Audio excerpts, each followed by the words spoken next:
We are live here on the Carl Vibe Show on YouTube, coming at you hot and live with film producer of Small Town Monsters, Seth Breedlove. Seth Breedlove has been in the game for quite some time. Oh, there I am here live on the show. Welcome to Carl Vibe, everybody. And if you're joining over in the chat or over in the comments, make sure to get your questions ready for Seth. If you're into filmmaking, if you're into cryptozoology, into the paranormal or UFOs, Seth has been involved in this topic all across the country and deep into the past. So without further ado, let's go ahead and bring Seth into the show. Seth, how are you doing today, my friend? I'm good. I'm in the middle of editing a werewolf movie, so I'm feeling good. A werewolf movie.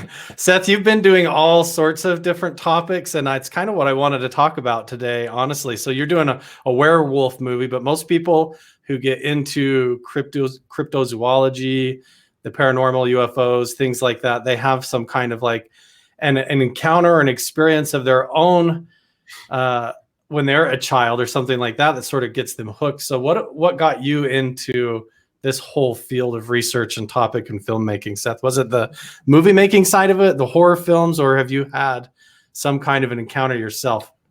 Yeah, no, I think it was boredom. I was working like really boring jobs in medical billing when I got into this subject. So and I'm not bagging on the topic at all. I love it. But that was what it was. I was working a boring job, and I had a lot of time on my hands while I was there. And so I actually got into it just by chance, and having all that time on my hands to spend a lot of time like listening to podcasts and reading books and stuff like that. So I digested as much as I could on the paranormal and Bigfoot and stuff like that as I could. And I have this brain malfunction where I can't have a hobby without trying to make it something I do myself, either for a living or for fun or whatever. And so I did the same with the paranormal. I was like, I would listen to or read, listen to podcasts, read books, whatever. And over time, I kind of developed my own ideas on how some of those things should be done. And then I just started doing them. And one of the things that I started doing early on was to look into like historical Bigfoot accounts and rural monster cases. And having grown up in a small town, I was interested in how those sorts of stories can have an impact on rural places and small towns. And I decided a cool book would be basically like a case study of those sorts of cases and how they impact the areas where they take place. So I put together this book proposal for a book called Small Town Monsters. We sent it around to a bunch of different publishers. They all rejected it, and less than a year later, we turned one of the cases that was covered in that book into a movie called Minerva Monster, and then from there, I guess the rest is history. Yeah, so you got started in it with boredom. Now I was kind of the same way. I got doing YouTube and got into doing YouTube full time, just kind of having fun as a filmmaker. And I thought that would be really fun to go up camping and do, like, instead of just camping, go up and do a filmmaking aspect of it and look for Sasquatch too and Bigfoot and different things like that. And I actually had an encounter myself that was similar to that, and have had different paranormal type experiences. And that usually kicks people off into this obsession trying to make sense of it. But you say you got basically interested in the phenomenon and interested in the topic and how it impacts these small towns and these locations. And that's kind of the funny thing, is that you consider a local community and they have some sort of a paranormal encounter or like a Bigfoot sighting, and everybody normally considers, oh, there's just like one person over there that had that experience. But have you found, Seth, as you go into these communities, and maybe this is a question for later on in the interview, but that it's actually impacted the community as a whole, or has left its mark in a bigger way than just an individual? Or have you noticed an entire town sort of get swept up by the phenomenon? Or, well, I mean, yeah, these stories, these rural monster cases tend to follow a pattern where it's like, there's a single isolated sighting. That sighting makes some sort of media, whether it be regional or national, whatever. And then that starts this flurry of activity that, manifests in some way. Either posses come out to try to hunt the monster down, or other people come forward with reports, or both. But they all kind of follow that structure. But for sure, I think the thing we see the most is that a case like that will seemingly make it okay for other people to come forward with their own sightings. So, like, I don't know if it's just because I'm talking about Minerva with some people behind the scenes currently, but like we've been looking at Minerva again lately, and I think that's sort of the prototypical small town monster case in a lot of ways, because you had this one family that lived outside of the town of Minerva. They had encounters with a creature on the hill behind their home. The creature eventually killed their dog. They report it to local police. The police come out. The story makes the regional news, the local news. And then all of a sudden, other people are coming forward with their own sightings. And it becomes a situation where, people can kind of glean from it that these sightings didn't start or end with the Caton family sighting. They were going on long before it.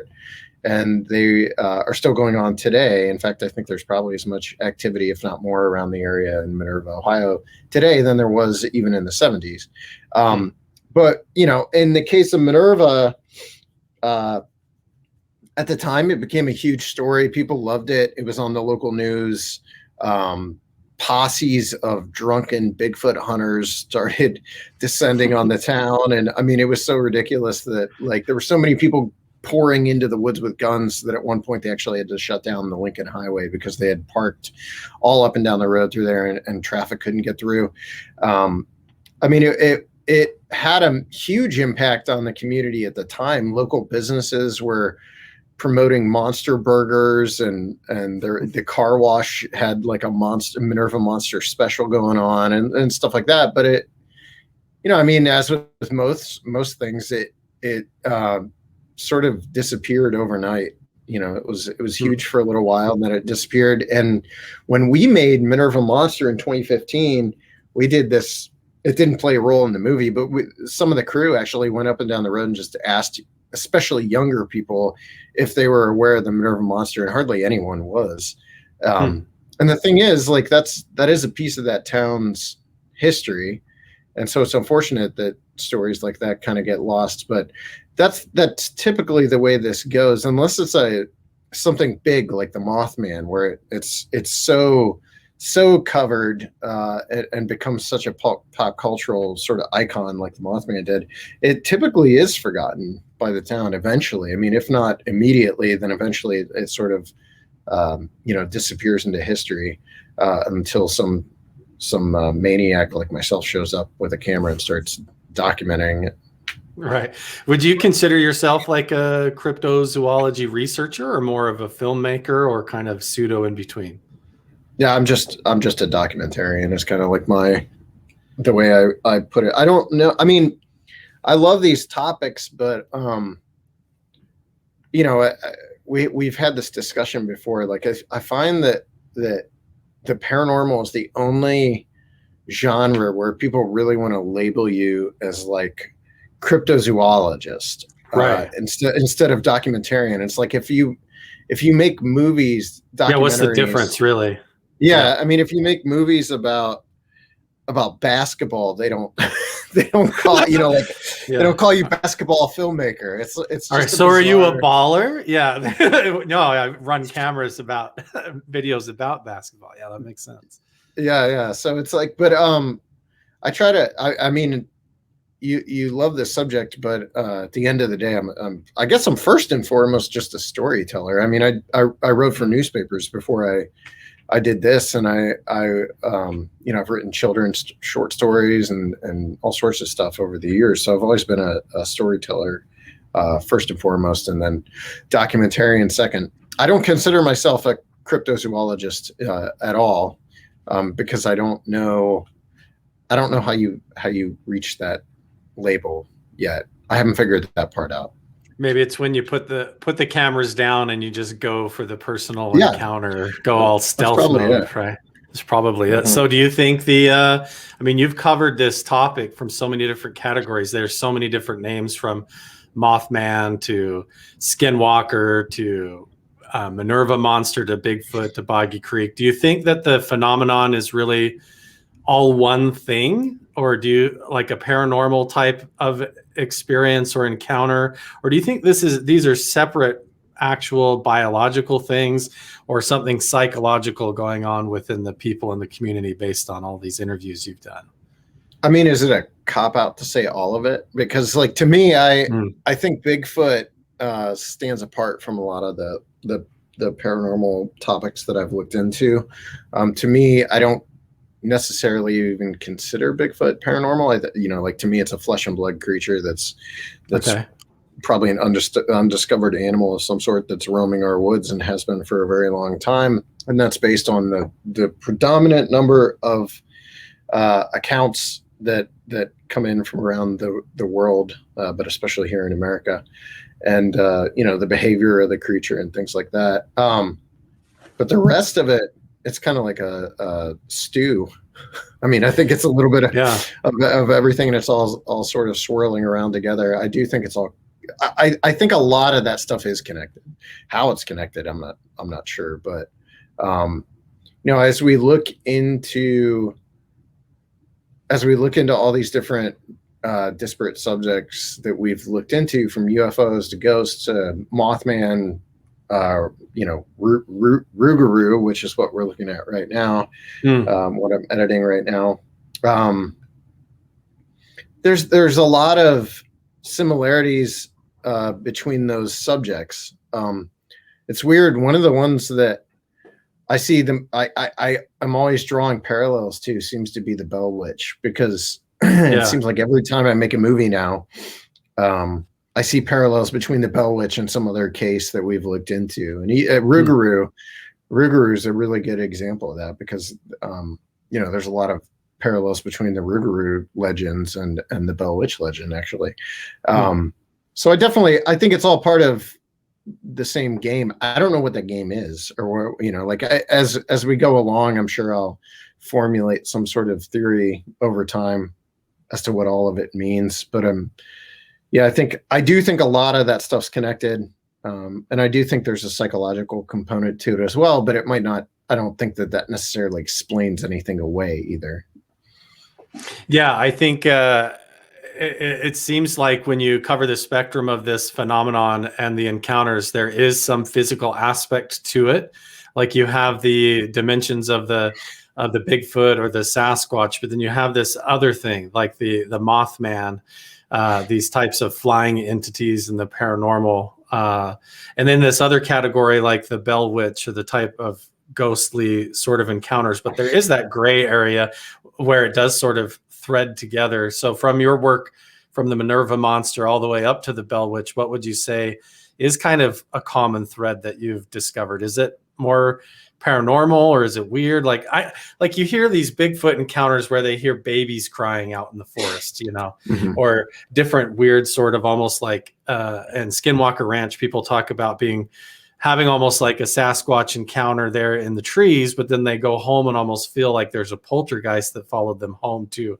Do you feel like there is a thread that connects all these stories that you've encountered? I don't know that I've picked one particular thread out yet.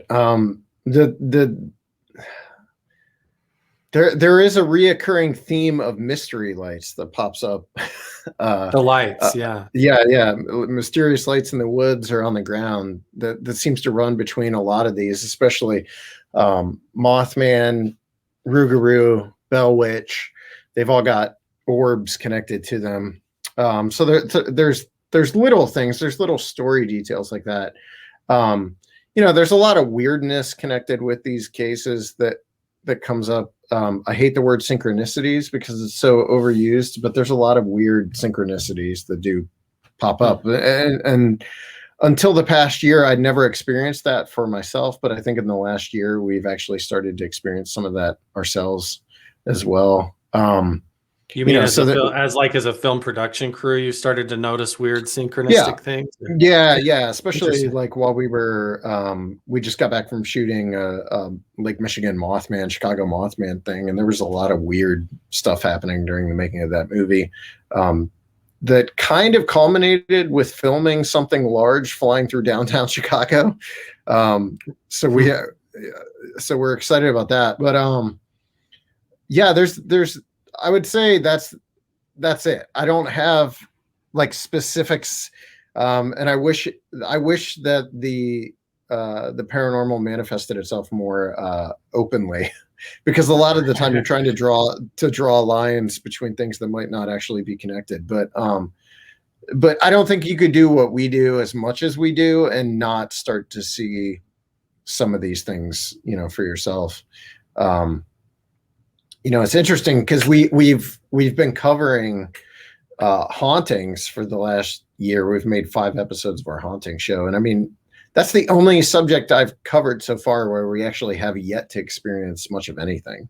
So that's Really, the only one. the haunting Yeah, one with like ghosts and paranormal is the one you'd think would follow you home or be more, you know, because you're not up in the mountains somewhere encountering it. It right. could come into your bedroom or whatever. But you haven't had Yeah. anything experience with that at all, but mostly with the other films, huh? There's been little things happen during those shoots. We heard some cool kind of like whistling when we were in the Mansfield Reformatory, but yeah, so far we have yet to get haunted. I'm waiting to get haunted, but it hasn't happened. So we're trying. Do you guys actively do anything? I know that, well, this is another thing I wanted to talk about as a filmmaker, your approach to filmmaking. I really respect and like how you approach the topic, because you're dealing with real people who, from their life and their experience, this is a legitimate thing that turned their life upside down, and sometimes the entire community. And the typical response to that is to have the hokey news reporters come in and people descend on the town, like you said, run around like either a militia or you know, a intense cryptozoologist or investigator running around with their own agendas. But I like how you and the crew at Small Town Monsters go in and you approach it with the respect that the topic deserves and the respect on the community and the people, the seriousness, but also keeping that excitement and the fun and the intensity of how these encounters can be. So I would say like, yeah, if we're talking about hauntings, that is a very different style of STM series, because it's created for our YouTube channel members, and the whole our YouTube channel members basically get a pretty much like very inside baseball, behind the scenes access to the making of our movies. And that is an entire series created for them that kind of melds that like behind the scenes access with a more traditional STM storytelling approach. So you get the history of these places, you get the ghostly history of these places, and then you get like 20 minutes of us being idiots, rampaging through these locations. You know, and we've, you know, I've definitely talked to people who've been like, I can't believe you guys don't take this stuff more seriously. And the truth is, like, if you're on an STM shoot, hauntings is a lot like what it's like to make a movie with us. The way I put it is, we approach the topic, or we approach the subject, we approach the location, we approach the witnesses, anyone we interview, with a great deal of respect, obviously, because they've given us their time, they've allowed us into these places. But when it comes to actually doing our own thing, we're always going to be ourselves. And the truth is, we're a bunch of knuckleheads. So like, you're gonna encounter a lot of like wiener jokes and just all sorts of nonsense happening. And that's like, so the truth is, like, when we do hauntings, no, we don't go in with a bunch of equipment. We don't have spirit boxes. We don't have Ouija boards. I'm sure Aaron would love to. Some of the crew would love to. But our approach to that series so far, obviously we've only done 5 episodes, so it's subject to change, but our approach to that series has been basically the same as the way we approach UFOs or Bigfoot, which is we're there. If something happens, it's going to happen. And and we're fairly skeptical of these subjects. So for us to be swayed into the believer camp, something's going to have to happen, and it almost needs to be us getting knocked over the head with something, for it to convince us. And one of my issues with ghost hunting and hauntings and things like that is you're supposed to take all this equipment that seems scientifically suspect to a certain degree into a place, and then you have to have some sort of interaction with this device in order for you to have an experience with the unexplained. And I get that from an investigator standpoint. I understand that if you're investigating, but as someone who's just going into these places to be a witness, to have something happen, it's just going to have to happen for me anyway. So that's kind of what we've been doing for the first 5 episodes on the show, is just going into these places and hopefully something happens.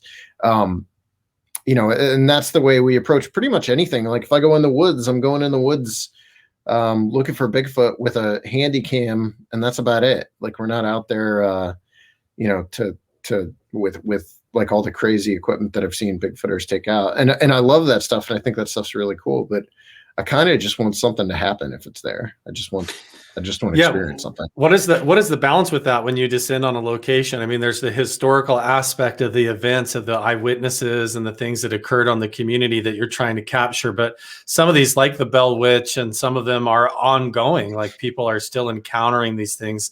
So do you approach something different when it's historical? Like the Bell Witch goes clear back into like the 1800s. So you're trying to cover the historical folklore perspective of the legend, but also you've got like active things occurring that you can go investigate. So I guess for somebody like me or somebody that's interested in this topic or going and doing research on their own, what do you recommend there as far as how to approach it historically versus as that investigator? So you go in almost with a blend of both, where you're ready to do some investigation, but you're lean more on the filmmaker side, it sounds like. I would definitely say on the Trail of project is totally different from like what we did with the Mark of the Bell Witch. The Mark of the Bell Witch was really just retelling the Bell Witch legend. What was cool was during the making of that, we did have modern day stories sort of come to us. But yeah, I would say our ultimate goal is to really have something happen to us when we're on the Trail of shoot. So we're there. Basically, we'll do if a lot of these locations, they have these like challenges. They'll be like, go into this room and sit there for 15 minutes and you're guaranteed that something will happen to you. The most recent episode of On the Trail of Hauntings, we went to a place called the Madison Seminary here in Ohio. We were told there was a room where a little girl's body had been put, and there's a hole in the floor, and if you sit in that hole, something's going to happen.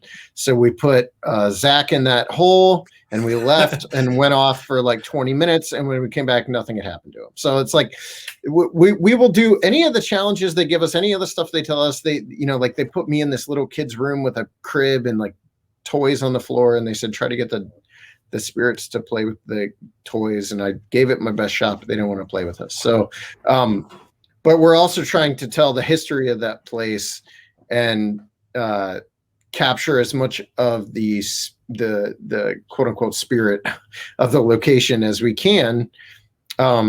So yeah, I guess there is a weird tightrope you're walking when it comes to those kind of projects, because partly you're there to interact with something, which kind of goes against the objective nature of what being a documentarian is. But at the same time, those tend to be first-person style narration, first-person style documentary, so it's a little different. The Bell Witch was tricky because you've got a history with that story that stretches back to the early 1800s.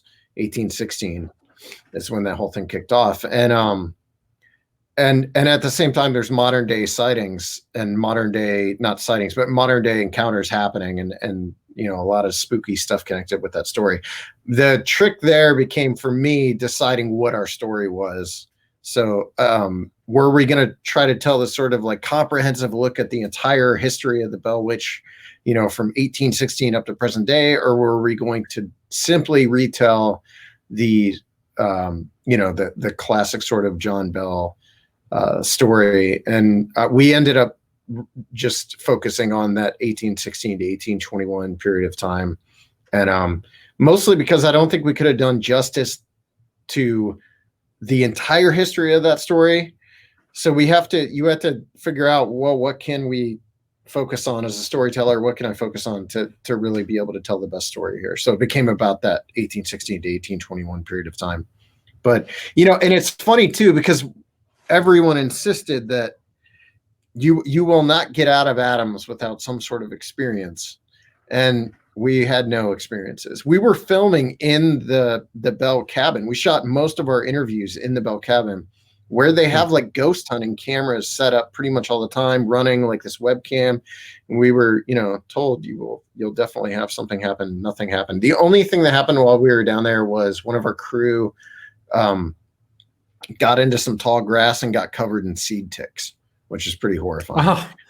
That's probably worse than haunting, honestly. Yeah, the seed tick's probably a lot worse than a poltergeist, right? For sure. So what do you think in all of these cases? You haven't had a lot of happen, but as far as talking with the community and the witnesses, what has been the most convincing to you? Have you come into a town or started interviewing unconnected witnesses and realized, wow, there is something that really happened here, or something that's really intriguing about this whole situation? What one stands out for you? The Flatwoods Monster, we covered in a 2018 movie called The Flatwoods Monster: A Legacy of Fear. And that's not the one that you would expect, because it seems to be one of the more outlandish, because it's like a 18-foot tall cylindrical robotic creature. Isn't it the one that has like a dome on its head and had glowing eyes? It looks like an ace of spades. It ended up being the Flatwoods Monster, because what we know as the Flatwoods Monster is not necessarily what those witnesses claim to have seen. Mm-hmm. And so in speaking with the actual witnesses and learning about that case and all the intricacies of what went on that night, back in 1957, 52, I can't remember. It's been a while. Learning about all of that directly from the witnesses, it totally changed my mind about that case. Not that I went in closed-minded or anything. I thought I knew the story, and it turned out I didn't know the story at all. They claim to have seen something strange streak across the sky, crash on a hill. They go up the hill and they encounter this, 13-foot tall, robotic. They actually think it might have been like a rocket or rocket ship that was sitting on top of this hill. Not exactly the clawed space alien, Frankenstein is how newspapers referred to it, that at that time everyone said they had encountered. It just wasn't that story at all. And it's a very believable story, and the witnesses are even more believable when you speak to them. They have nothing to gain. Most of the witnesses I talk to don't really have anything to gain by coming forward with their sighting, other than a whole bunch of ridicule. But in that case, those witnesses especially brought me around on that story. Yeah, it seems like one of these events occurs, and when you have multiple witnesses, and then it can perpetuate on the community for a while. And that Flatwoods incident, see, now you're covering everything from landing craft and UFOs to paranormal to like Bigfoot and things like that. Mm-hmm. Which one of these sorts of nuances to the category of this phenomenon do you feel most intrigued by? Is it the landings and the encounters, or the Sasquatch stuff, or the UFOs? Which one do you feel most intrigued by, and why? When it comes to UFOs especially, I love like this early Cold War era crash retrieval stuff. I'm super curious about all of that. And some of that has to do with the fact that I've had stories come to me from people over the years that relate back to it. So I grew up in a town called Bolivar in Ohio, and it's maybe like 15 minutes from a town called Strasburg. And Strasburg it was once a kind of a coal mining town. There's a lot of coal mines down in that area. And to the north of Bolivar is Canton, Ohio, which is home to Timken Steel. And Timken in the 1940s had the hottest ovens that you could find in the world. Like in terms of the heat they could generate, that was top. So there was an event I was doing. It might have been Minerva Monster Day, and a guy came up to me to tell me the story about how in the 1940s, his dad was working at a coal mine down in Strasbourg, and one day these trucks showed up with some sort of object under a tarp. They took it down into one of the coal mines. They kicked everyone out of the coal mine, took it down into the coal mine, then blew up the entrance. And he was insistent that one of the men told them that it was a crashed object that had come from Wright-Patterson Air Force Base. So I thought that was kind of a cool story. And then about a year later, I became friends with a writer at the Canton Repository, the newspaper, and he told me a story about how following the Roswell crash, the craft had gone to Wright-Patterson, and then from Wright-Patterson had come down to Canton. And this was told to him by a man that worked at Timken at the time. And he was insistent that one day these military trucks show up with this craft. They wanted to try to melt the craft in the Timken ovens, like in the steel ovens. And supposedly he was insistent it was the Roswell crash. But the coolest thing about that is that both those incidents happened in the same year, this coal mine story and this Timken steel story. And they both come to me from, here in Ohio from doing some random event, but they both revolve around that same, like early Cold War era time period of ufology, which is probably my favorite part of it. I mean, you pick up like any topic, any paranormal topic, you have your favorite aspects of it. Like Bigfoot anymore, I'm just interested in behavior, like what the different behavioral characteristics are of reports and how they seem to correlate with what's been going on over the decades that we've been taking Bigfoot reports. But when it comes to ufology, I just love that crash retrieval, military cover-up stuff. Yeah. How, so based on that, do you get inundated with a lot of reports because you do filmmaking? Do people send you a lot of stuff? Yeah, for sure. I would say weekly we get, 2 or 3 different stories that'll come to us through the website. And a lot of times you get. Do you ever get pictures or images or video of anything at all? So we do now, because we do a YouTube series called Paranormal Unexplained that they film in here at my office. It's a Small Town Monsters production, but I'm not on it. But they basically just kind of like watch paranormal videos and commentate on them. So we started getting a lot of that kind of stuff now because people have been emailing us, their own videos and photos and stuff like that. But I mean, a lot of that stuff I just tend to take with a grain of salt. And I have yet to really see anything that fully convinced me one way or the other. But yeah, I would say on a weekly basis, we take a ton of reports, we get a ton of stories, people contacting us. And a lot of it's really great. Like we are working on another YouTube series called Beyond the Trail, and later this year we're going to be filming down in the Minerva area again. And I know one of the reports that we're going to cover in that came to us through the website, and the guy actually contacted us through our website. So we're going to reach out to him and get him involved in it as well. So that makes my job a lot easier anyway, when they contact us. When they reach out and send you all the information, for sure. Do you ever get doing these eyewitness interviews and realize that maybe these guys are hoaxers? Have you ever encountered people just flat out lying or hoaxing it while you've been out there doing your work? We haven't. It's funny you say that. I don't think we've been hoaxed that I can think of. I can't think of a time where we had someone hoax us. That isn't to say that every storyteller, I guess, is honest, but yeah. I can't think of a time where I know that someone was purposefully trying to like pull the wool over our eyes for like nefarious means. We've definitely conducted interviews where after the fact, I was like, I don't think we can include that because that's happened a couple times. But I think for the most part, we're pretty good about, vetting the people we talk to during the process of putting the films together. So yeah, so far, no.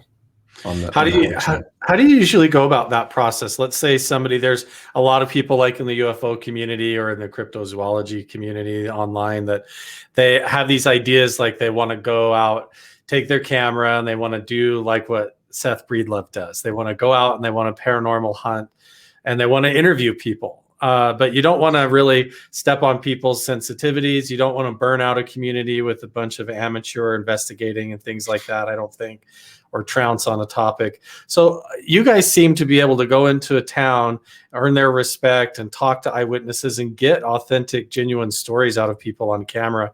What do you recommend, like how to actually contact these eyewitnesses or approach a community in a way in order to get to the bottom of it and to get more answers in an investigative way without offending people? Yeah, I mean, first of all, I up until 2019, I did all the research work myself, but since 2019, Heather Mosier has been a big part of the research for STM. So one big benefit would be to actually have someone that's very, very good at research, because she is. The biggest part of it when it comes to actually communicating with these people is to don't approach them like they're a paranormal witness. Just approach them like a human being, because end of the day, that's what they are. And so, I learned that very early on. It's just to communicate with them and talk to them.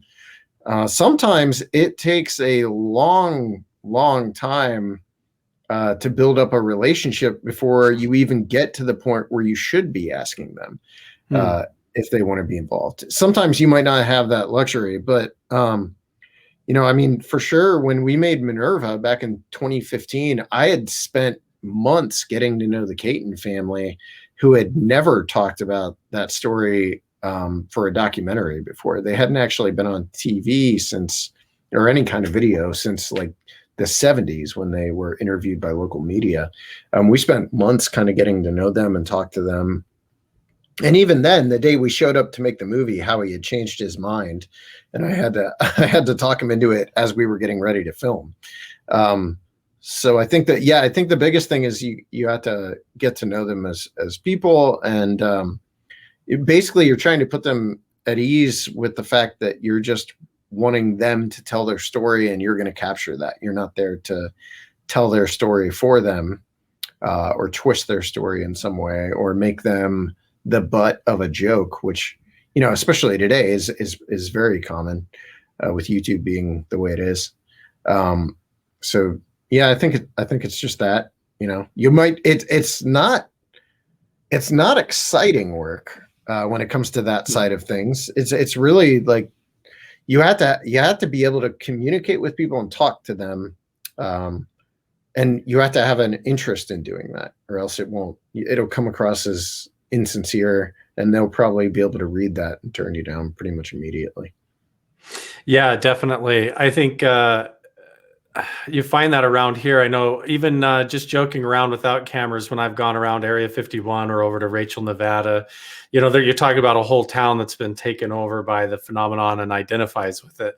And a lot of people there, it's a mixed bag. Some people are really into it and they want to discuss it, and other people are very quiet. Have you encountered anybody that claims that they've been told not to talk about it, or has your crew ever been kind of intimidated or told to change your topic? Or, you get the Men in Black theories, and John Keel and his work, and as a researcher, he talks about being intimidated by authorities or Men in Black or anything. Have you guys ever run into any of that?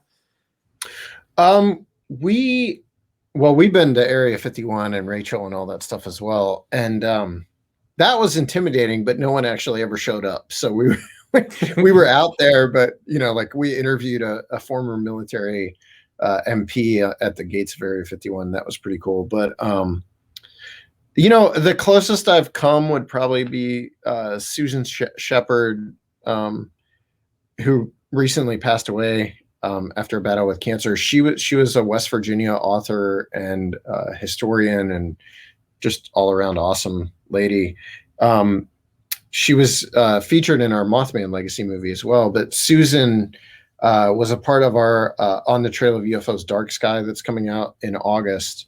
And that one takes a look at the Men in Black and Injured Cold and all that kind of stuff. And she actually felt like she had multiple encounters with the Men in Black. Not necessarily that they were there to intimidate her, but she definitely got the impression at one point that they were kind of following her. And so I've had those talks with people, especially her. But as for us, we've never been intimidated. We've never had anyone show up or anything like that. I'm trying to think if we've even had anything where we could have interpreted something in that way. You would think when you were making like a UFO miniseries that was taking place around the country, where we were traveling to like 20 different states and interviewing almost 40 people, that something like that would have happened, but it really didn't. So far we've lucked out, but I'm sure at some point, I would hope at some point something happens. You haven't had a Men in Black show up on your door, or a poltergeist show up at night telling you to stop looking into what you're looking into, or any of that yet? The closest we come to being warned away from something would be Heather had some nightmares when we were leading up to make the Mark of the Bell Witch. She actually had multiple nightmares that involved the Bell Witch. And the Bell Witch, I always make her tell the story, so I hesitate to tell it myself. But basically, she was having recurring nightmares that, like, the Bell Witch was showing up in various forms, and essentially was saying she couldn't wait to meet us all. But she was very quiet when we were down in Adams, so I don't know if she got shy because we showed up or what. But that's the closest we've come to like kind of that nefarious warning that you hear about, in John Keel's work. Have you had any of the witnesses or anything that you've interviewed have like follow-up encounters or anything weird like that? Not that I can think of. Again, it's strange because I'm sure at this point that we've interviewed well over 200 people across all the movies. Yeah, I mean, that's really why I ask. And like, there's so many people that go out, and they'll get into one aspect of this. They'll go up and become like a Bigfooter, or they go out and they look for UFOs. But you kind of, even though you're not specialized into one specific category, you cover the spread of the phenomenon, and you go out as a filmmaker and you interview tons of people. So it seems like if there was a thread to connect it, or a neutral observer, or somebody that could maybe say, these witnesses seem to all be noticing this, I feel like somebody like you would have a say to that. Like, you hear all these reports like from John Keel, like, oh, there's Men in Black, or people will come intimidate you, or the government authorities will come and tell you to stop, or they don't want Bigfoot to be found because it will create all these human rights issues for indigenous people and stuff. So like, you haven't felt any of that kind of shutdown, intimidation at all? No, really I mean, on? there's no, the closest it's come where, and I didn't draw this line, but someone else did. Last year, Amazon inexplicably removed a bunch of our titles from the platform with no real explanation for why. They just said all of a sudden, like, Invasion on Chestnut Ridge, the Mothman of Point Pleasant, Boggy Creek Monster, Beast of Whitehall, On the Trail of Champ, and Minerva Monster were no longer allowed on the platform.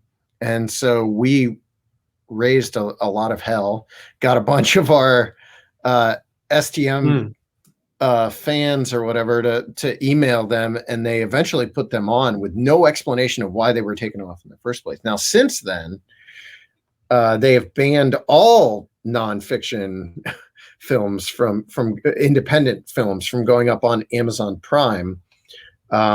So you'll still find STM movies on Amazon, and our older movies are still free on Prime. Newer titles are no longer allowed going up free to Prime if they are in the nonfiction genre, which is really weird. And there really hasn't been an attempt to clarify why that is. But I would assume it has something to do with like conspiracies and stuff like that. And they're, like there's certain narratives they don't want being pushed out, I guess. Yeah. How does what category does this fall into, this paranormal? Because it's not fiction. It's not like you're making it up, but it falls into that weird gray area where it is unknown. It's totally unknown. And so how do you classify it? Have you run into any conspiracies like that? Let's say you get out doing a Bigfoot documentary or a UFO documentary. Do you run into any weird, like occult type stuff or weird sort of the community around it? Like it seems like the Bell Witch would have stuff revolving around that all over. The occult stuff keeps cropping up for sure. I would say, Really? yeah, the Mothman for sure. We kept running into it. There's a lot of theories down in Point Pleasant about what the Mothman is. One of the ones that seems to be, getting pushed out further is the idea that the Mothman is like some sort of demon that was conjured during a occult ritual taking place in the TNT area in the near Point Pleasant, and that comes about because there have been all sorts of like rituals and sacrifices, things like that have taken place in the TNT area. There's a story about someone finding a dead cat skinned alive, sort of hung on a cross in one of the TNT igloos. There's multiple stories about that. The Bray Road Beast was another one. While we were making the Beast Bray Road movie, we spoke with the animal control warden down in near Elkhorn, and he had been investigating all sorts of animal mutilations that were taking place around the same time that the really big rash of Bray Road Beast sightings kicked off. And obviously, when you start dealing with the Rougarou down in Louisiana, there's a lot of what we would consider like occult activity surrounding the swamps and that area, and the same areas where the Rougarou is seen. So, and then I guess even if you want to get real weird, I mean, you could even draw a line between that and like UFOs, because a lot of the areas, like even in West Virginia where we were, a lot of the areas where UFOs are seen correlate to some degree with occult activity. Even that TNT area. I mean, one of the biggest UFO waves in West Virginia history took place in conjunction with the Mothman sightings. Now, what I would posit is that UFO sightings have never stopped or waned or waxed and waned at any point in West Virginia history. They've always just been continuous. I think UFOs are more continuous in West Virginia than any other place. But there's a lot of sightings that did take place that seem to correlate with areas where there's occult activity going on. And that, Point Pleasant area certainly has a lot of that kind of like weird history to it. It's like an anomalous hotspot. It seems like there's always an overlap of that. Where you've got UFOs.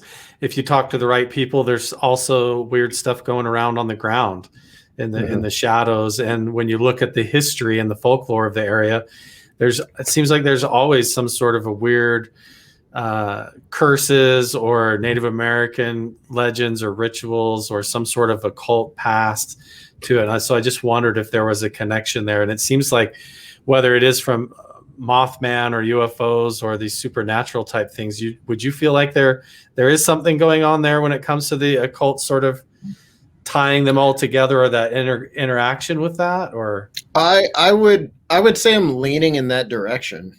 I think over the next couple of years, as we get further into the UFO subject, I'll have more concrete answers. But I don't know why it is, but UFOs seem to be where I'm finding weird patterns, and you'll get your first taste of that in Dark Sky when it comes out in August. We found some really weird sighting patterns that are taking place with the UFOs, especially in West Virginia. But since I made that movie, I've started extrapolating that out on a larger scale, and the patterns are continuing across the country. So, really, yeah. And I don't want to get too deep into it because it's kind of a cool like reveal in the movie, but have me back on in August and we'll talk about it. But, definitely. But I think like there's some weird stuff that I think we're going to find as we go further into that particular subject that's going to connect it to some of these other stories that we've investigated. And I know the next UFO project we're making is called Night Visitors, and it takes a look at the darker side of ufology, like cattle mutilations and that kind of stuff. And I think we'll start to be led in a certain direction at that.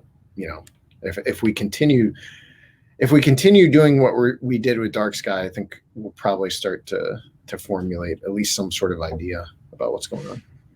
Yeah, that's really awesome. I think people like the kind of the pop culture idea of the UFOs and the aliens and Bigfoot running around, kind of the Disney version, but the creepy occult cattle mutilating version of it all is something people are a little bit averted to, I think. But you're saying you're finding like similarities and connections, like a thread tying some of all of this together. We've got about 10 or 15 minutes left here, Seth, but I really wanted to give you a minute to kind of highlight a little bit of your work. First of all, out of all the projects that you've done, you say you're kind of leaning into the UFO stuff. What do you have that you've already produced right now that you would say is like your baby, the one that if you could say, please go watch this. I absolutely love this project. If you haven't seen any of my work yet, what should people go watch that you guys have done? I think any of the On the Trail of Bigfoot, we just put one out called On the Trail of Bigfoot, The Journey. But On the Trail of Bigfoot, The Legend, and On the Trail of Bigfoot, The Search. That's a very, like, that whole project is really personal to me. But especially The Journey. I think our best movies are The Mothman of Point Pleasant and Bray Road Beast. So if you start somewhere in there, you can't really go wrong. But I would go with any of those titles. I mean, On the Trail of Bigfoot will hopefully continue regardless of how it does monetarily, because I really am fascinated by that subject, and I'll probably just keep covering it for my own amusement.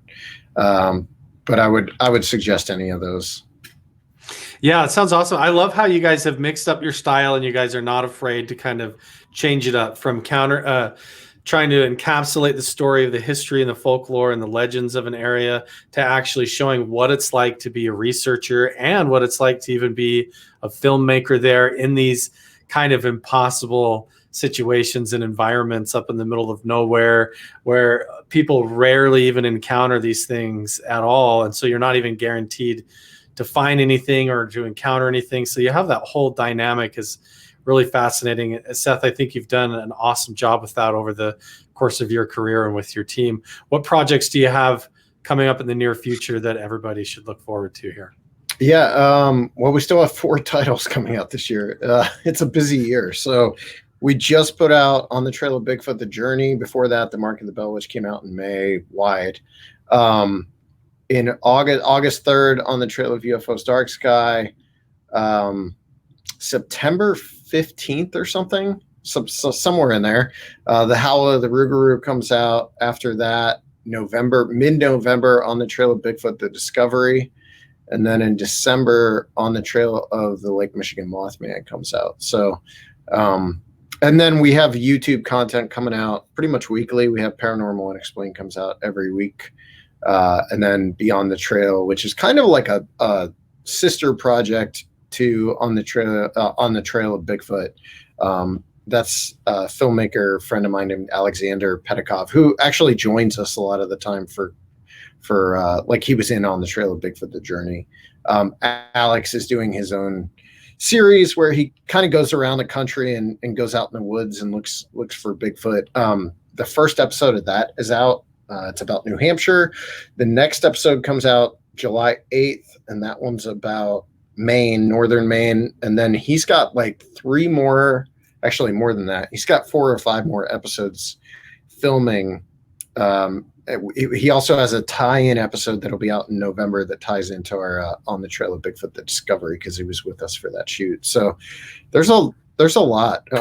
Our On the Trail of Hauntings comes out each month for our YouTube channel members, and then we have all the other YouTube channel member stuff. So it's pretty much nonstop.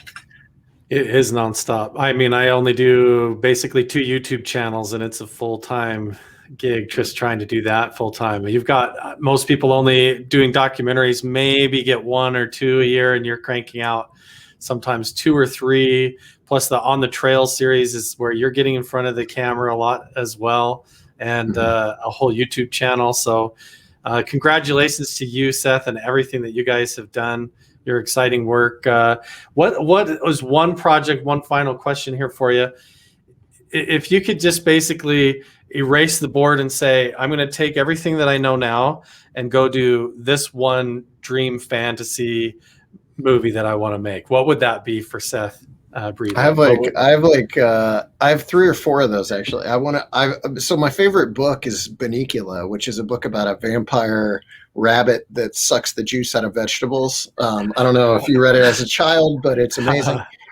I've always wanted to make a stop motion version of that movie, so that's my dream movie. But beyond that, I mean, if we're talking paranormal, I really want to make a Sleepy Hollow.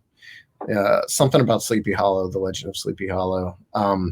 It's on our radar and it's something that's on our list. It's just the budget we would need to pull off what I'm thinking of doing would have to be it would be larger than what a normal Small Town Monsters budget is. So I'm not sure yet when we will do that or how we'll do that, but that's one I really want to make. So that's probably the dream Small Town Monsters movie. What is it about the Sleepy Hollow story that's got you hooked, that has you fascinated? I just love dudes on horseback with no head. I just think that whole look. I'm a big fan. But yeah, I mean, honestly, I think it's that there are true aspects to that story, and there's a blurring of myth and reality that I think is really fascinating when it comes to all of Irving's work, but especially that one. And I would really love to get into the intricacies of like what was real and what was legend, you know, as it relates to Sleepy Hollow, especially like the Hessian soldier and where he's buried, and if that was a real legend around before Irving, just all that kind of stuff I'm really fascinated by. And we had a really weird incident happen in the cemetery there in Sleepy Hollow. Really? Maybe like my son, who's 4 now, he was only like 2 at the time. Actually, I don't even know if he was 4. Did you see that ghost walk through just now? Yeah. I don't even think he was 2. I think he was like a year and a half old. And we were in the cemetery there. And I had been trying to find Katrina Van Tassel's grave, and I could not find it. And my son, who was just around 2, took off running up through the cemetery like a shot, and I'm chasing after him, like, where are you going? And he stops at a grave and he goes, "What's she doing?" And I walk up behind him and look, and it's Katrina Van Tassel's grave. And he found it just on his own intuition, running around. And then he said, you know, "What's she doing?" which creeped me out. But that was, yeah. So ever since then, I've been kind of like fascinated by that. I've always loved the story and everything, but that kind of like, I've got a whole like shelf in here with Sleepy Hollow stuff. And then yesterday, my friend Shannon sent me a print and all this stuff. So I'm a fan. You've been a fan of that whole genre then. That's cool. Seth, we were coming up right here on an hour. I love all your work. I love your team's work, everything that you guys are doing. I think the way that you guys approach the genre and the topic is really cool. I'm excited. You say you have a UFO project coming out. What's that? That's coming up that everybody can look forward to in August, you said? August 3rd is the release date. The first trailer should be dropping in about a week and a half, actually. We haven't even dropped a trailer for it. But yeah, it starts outside the Milky Way and it ends in the Earth. So I'm excited to see how people respond to this one. Yeah. In the Earth, like, is this inside the Earth? Okay. I don't think you can avoid that really when you get into the topic of UFOs. Isn't that how it gets weird now, more and more under the ocean and in the Earth? That's very fascinating stuff. Seth, I've enjoyed our interview today. Hopefully I can have you back on again, maybe after your new work drops, and we can talk about UFOs. I've got a bunch of friends in the whole UFO community, I'm sure, that would love to jump on here and talk to you about what you found there. And Seth, I appreciate you coming on. If you guys want to check him out, his links are going to be down in the description below. Make sure and check out Seth Breedlove and Small Town Monsters on YouTube, on all over the internet, wherever you can stream your entertainment. Make sure and check it out, and we'll see you guys in the next one.